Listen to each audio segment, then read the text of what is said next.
the first thing you do when you get into the solution is you have to scan your directory. There's a lot of questions around how this works.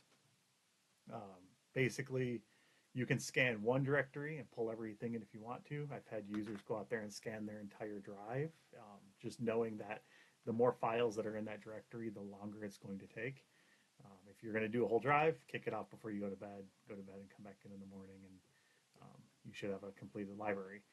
If you want to scan just your, say, your downloads folder, or wherever you end up dropping STLs or your 3D printing files, that's probably a little bit more efficient way of doing it. But again, you can have multiple scans. So if you scan one directory, you can go and scan another directory, and all it does is continue to build on that on your library. If you go and rescan a directory, it's going to update any of the files that are in there, and it's going to bring in the new files, and it's going to delete the old files that are no longer on your file system.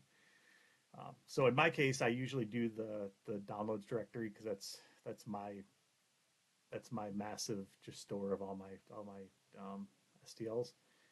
And all you do is come in here, click scan a directory. You can't see the file window, but you just select the folder that you want to scan. It's going to go out there, and it's going to look at all the files that are in there. You'll see a file count go up if you have a lot of files in there. That file is all of just the basic files, because the first thing it has to do is do an inventory, and then it says which ones of these are 3D files, and then it starts processing through those files, and it brings it into your library.